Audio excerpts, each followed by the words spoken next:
Bienvenido a ese nuevo módulo sobre la columna vertebral. Vamos a ver un poco cómo es la anatomía de la columna. Antes que nada, quiero destacar el hecho que el diseño de la columna cumple una doble función. Por un lado, protege la médula espinal, esta parte tan delicada de nuestro sistema nervioso central, y por otro lado, nos permite tener mucha movilidad en el tronco, es decir, la columna protege la médula espinal sin restar movilidad a todo el cuerpo. Es un diseño realmente fantástico. La columna consiste de 24 vértebras que están apiladas una encima de la otra en un sentido vertical.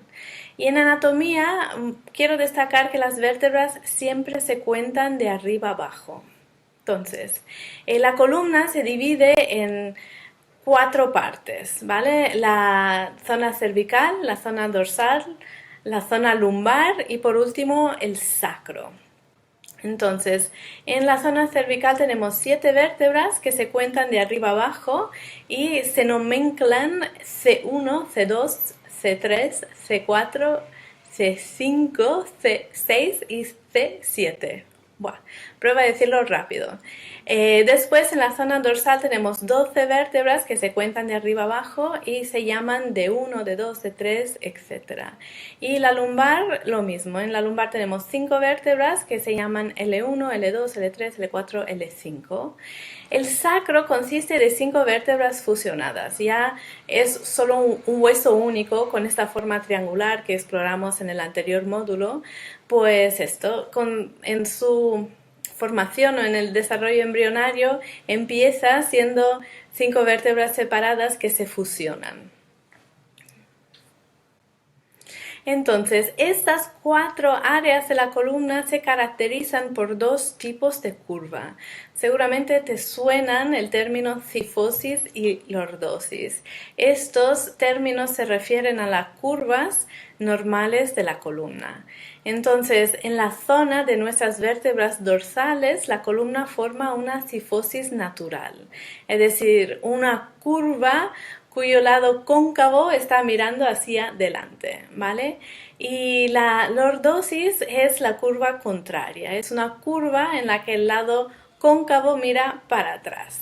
Entonces, en la columna, las zonas cifóticas son la dorsal y el sacro, que también sigue esta misma curva, mientras que en las zonas lordóticas son las cervicales y las lumbares, ¿vale?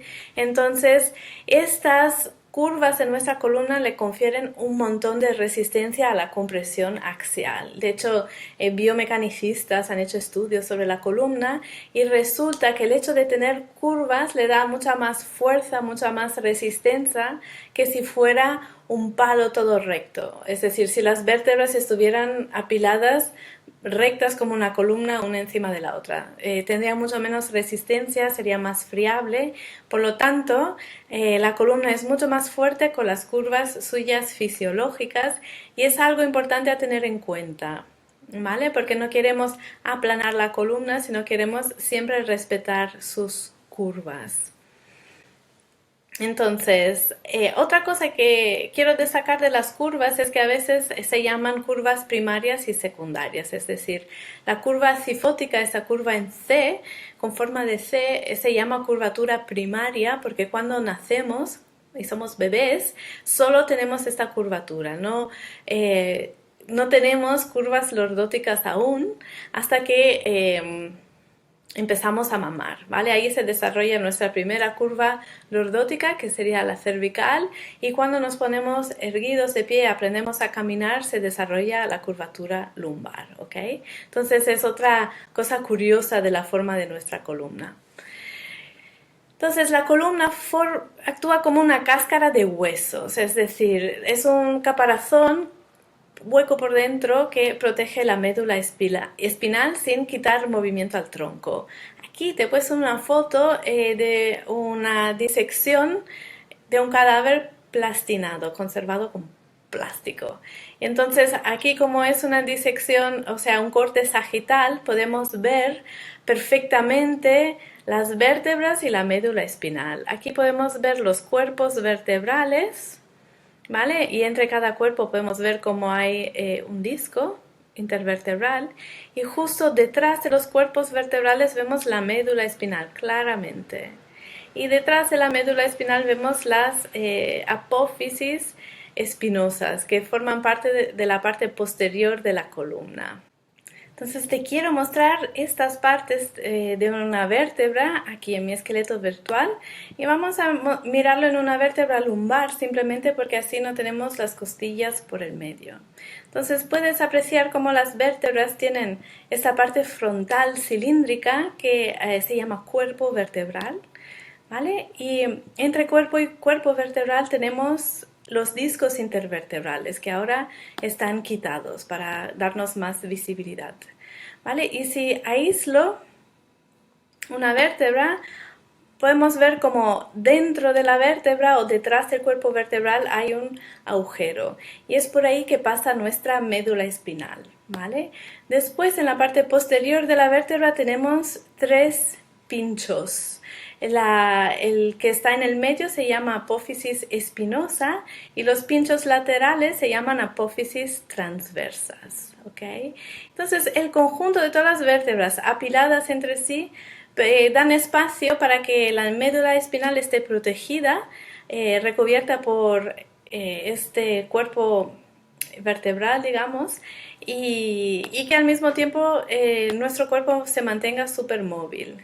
Entonces te muestro el sistema nervioso. La médula espinal está por ahí dentro, es un conjunto de nervios. Aquí abajo ya es cauda equina, los nervios van por separados.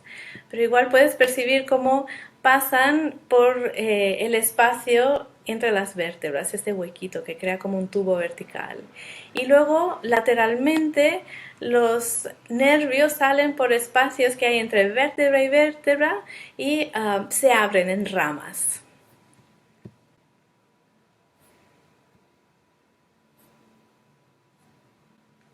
Entonces, la médula espinal forma parte del sistema nervioso central. El sistema nervioso central está constituido por el encéfalo y la médula espinal. Aquí en esa diapositiva podemos ver el encéfalo, nuestro cerebro, y la médula espinal que continúa, es continuo. Y el conjunto de estas partes se llama sistema nervioso central o SNC. Mientras que el sistema nervioso periférico se extiende fuera del sistema nervioso central y lo conecta a los miembros y los órganos. Aquí vemos otra disección, vemos la médula espinal abierta, es un tubo también de tejido conectivo, o sea, protegido por tejido conectivo y dentro están los nervios, ¿vale? Entonces aquí vemos la médula abierta y vemos cómo las raíces nerviosas salen de la médula espinal.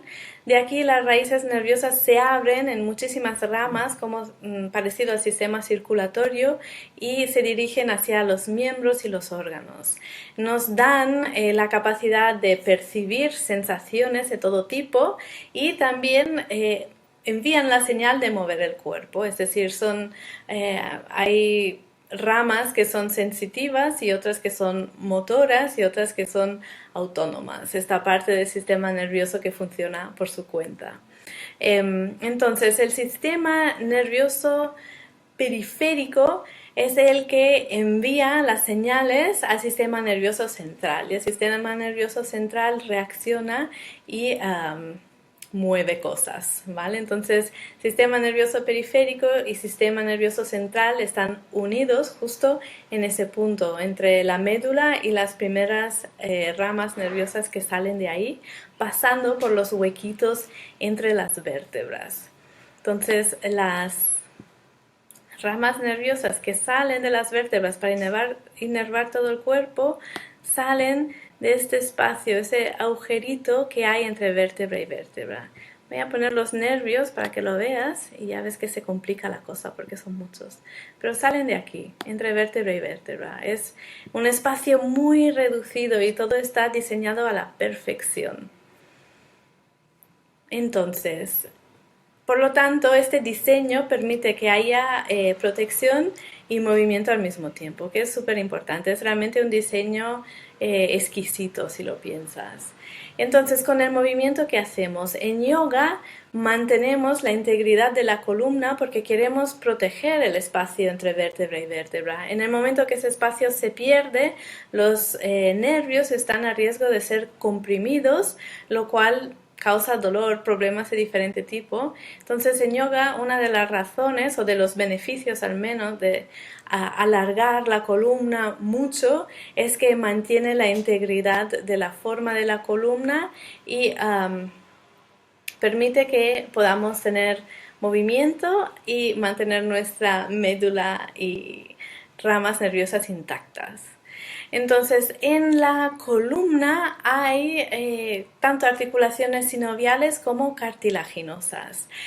Conocemos las cartilaginosas, pero quizás no contemplamos las sinoviales. Entonces, aquí te he puesto una foto. Estos son, de nuevo, disecciones anatómicas plastificadas, plastinadas. Y aquí es un corte frontal, por lo tanto puedes ver el cuerpo desde delante. Wow, aquí hasta se ve, creo que es el riñón. Creo que es el riñón y aquí también, y eso es el hígado, creo. Aquí vemos la articulación coxofemoral, wow, y se ve hasta el espacio entre los dos huesos donde hay líquido sinovial. Es fantástico. En fin, pero lo que quería destacar es que aquí podemos ver entre vértebra y vértebra, podemos ver los discos intervertebrales, que son la juntura cartilaginosa de nuestra columna. ¿Vale? Y son más visibles obviamente en las lumbares porque la vértebra es más grande y los discos también. Entonces, las articulaciones cartilaginosas se llaman discos intervertebrales y están ubicados en la porción anterior de las vértebras, entre los cuerpos vertebrales. Entonces, estos confieren estabilidad a la columna, es decir, permiten que la columna se mueva como un tubo, ¿vale? Y también mantienen las vértebras pegadas unas a otras. Vamos a verlo aquí. Quitamos los nervios, ponemos el tejido conectivo y nos vamos a la columna. Entonces ves que aparte de discos intervertebrales tenemos un montón de ligamentos que protegen la columna y que mantienen su forma, es decir, es una estructura muy protegida, con mucho refuerzo por parte del tejido conectivo, ¿vale? Aquí podemos ver los discos intervertebrales, ¿ok? Y estos son estructuras cartilaginosas que mantienen una vértebra adherida con otra vértebra y le confieren movilidad. Después, detrás de la columna tenemos articulaciones sinoviales. Esto no lo consideramos a menudo, pero en la parte posterior de la vértebra, pues entre sí las vértebras se articulan mediante pequeñas articulaciones sinoviales que permiten un cierto rango de movimiento bastante preciso en nuestra columna. ¿Okay? Entonces aquí lo que he resaltado son las cápsulas articulares, la bolsa sinovial que recubre la articulación. Entonces, articulaciones sinoviales en la columna hay 139. Es una barbaridad. Entonces, el movimiento más fino, más preciso de nuestra columna está dirigido por las articulaciones sinoviales. Se llaman a veces interfacetarias también y están ubicadas en la parte posterior de la columna. Una cosa a destacar del yoga es que el hecho de movilizar la columna nutre las articulaciones sinoviales, produce líquido sinovial, ayuda a mantener la articulación en salud, en buena salud, la mantiene joven realmente. Así que uno de los muchos beneficios de practicar yoga es que con movilizar la columna, tal y como hacemos en el yoga, mantenemos nuestras articulaciones sinoviales en muy buen estado, ¿vale? No solo las cartilaginosas. Por otro lado, El movimiento que hacemos en yoga también rehidrata las articulaciones cartilaginosas y te explico el porqué.